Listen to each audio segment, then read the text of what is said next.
For decades, Area 51 has fueled global myths, stories of crashed UFOs, alien abductions, and unimaginable secrets.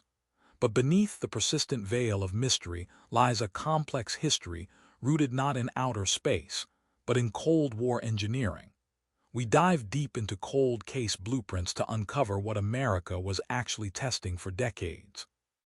The moment the roar of wartime bombers faded into memory, America found itself in a profoundly uneasy peace. The geopolitical landscape was fragmented. Cold War tensions were brewing like gunpowder under a vast desert sky. Suddenly, national security wasn't just about war machines. It became about sheer technological dominance, and keeping that edge meant absolute silence. This period demanded secrecy unlike anything the public had ever experienced. So, far out in the arid scrublands of Nevada, a location chosen for its isolation and limited population density, the stakes were elevated to an unprecedented pitch. It was into this climate of intense paranoia and rapid technological acceleration that intelligence agencies needed a place completely off the grid. The need for classified development areas became paramount, leading directly to the creation of what would eventually become one of history's most mysterious military compounds. Believe it or not, when this desert began its storied life as Area 51, the threat wasn't little green men wandering across Nevada sand. The reality was far more technical. This sprawling patch of airspace was built purely for extreme aerial intercept testing during the terrifying crucible of the Cold War era. As aircraft design capabilities raced forward between the two superpowers, the United States required a secretive proving ground nowhere near civilian populating centers. From the late 1940s onward, this location became vital for perfecting revolutionary planes and interceptors designed to catch anything that flew across North America airspace. Think cutting-edge technology, like initial versions of what would become supersonic jet fighters, pushing the very limits of what human engineering could achieve at the time. It wasn't until decades later that sensational tales took root. In its early years, it was a hub for pilots and engineers perfecting speed, altitude, and radar evasion. The sheer scale and secrecy surrounding these advanced military projects created an environment where government discretion, and certainly speculation, thrived. The Cold War created an intense need to know what the enemy was doing behind their Iron Curtain, leading to a technological arms race in espionage. This desperation fueled the spectacular development of incredibly advanced reconnaissance aircraft, most famously featuring the Lockheed U-2. This plane wasn't just big. It was designed to operate at altitudes previously thought unreachable by conventional aircraft, flying so high that the atmosphere actually thinned dramatically.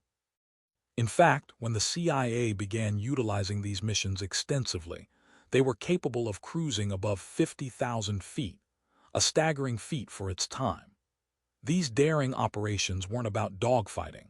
They were meticulous acts of spying, allowing American intelligence to capture photographs and data on Soviet military sites and bomber capabilities previously hidden from view. The crews behind these missions endured incredible physical stress, navigating near the edge of breathable air day after grueling day.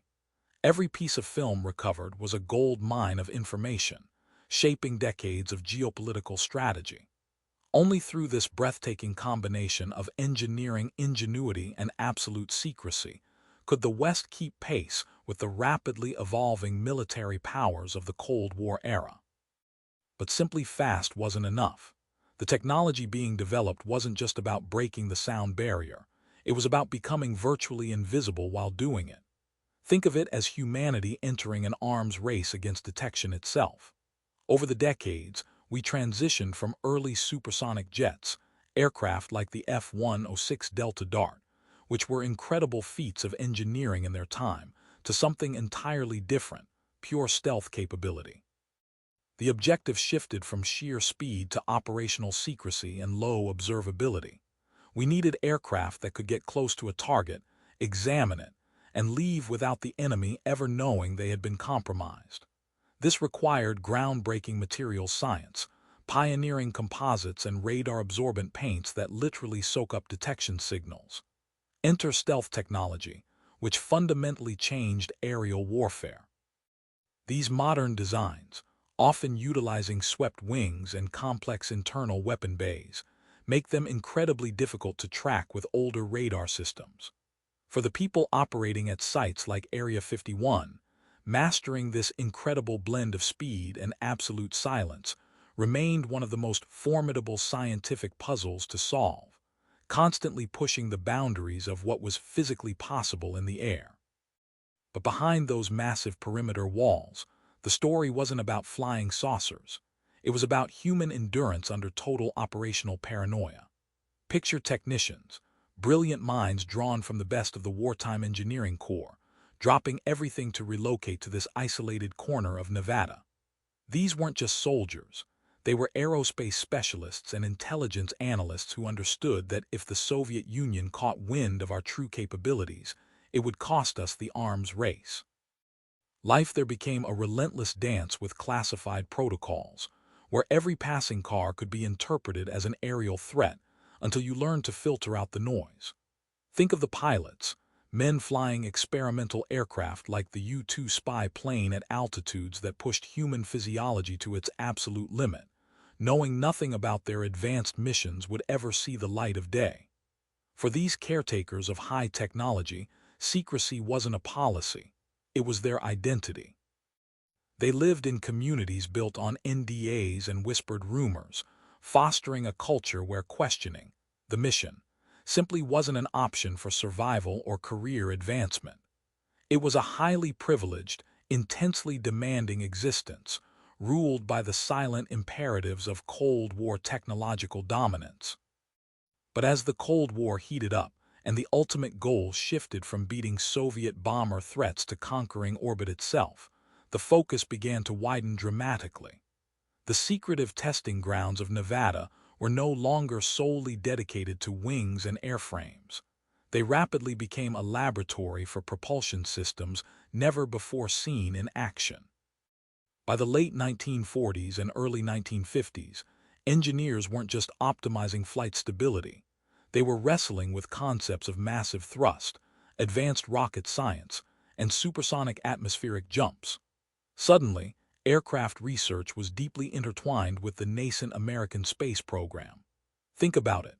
The push for a successful Saturn V booster required much more exotic technology than powering an F-104 starfighter ever did. It became a confluence where fighter jocks trained alongside rocketry experts, adapting military expertise to the wild unknown of vacuum physics. These incredible developments meant that Area 51 transitioned from being merely a field for secret jets into what it essentially was, America's proving ground for the golden age of supersonic and deep space travel. But it wasn't until decades of highly classified testing, fueled by the paranoia of the Cold War, that this isolated Nevada airstrip truly started whispering secrets into American folklore. Picture it. Pilots pushing theoretical flight dynamics far beyond what any civilian would ever see, all shrouded under layers of extreme secrecy marked top secret. What was genuinely remarkable were the technological leaps being made there. Experimental aircraft and revolutionary radar systems that simply defied public understanding at the time.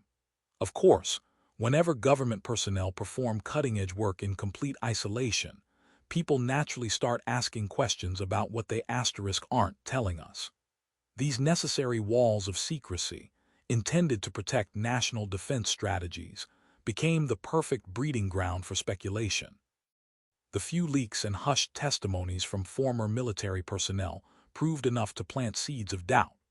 Suddenly, advanced aircraft were being debated alongside tales of flying saucer encounters, blurring the line between highly complex aerodynamics and alien visitation.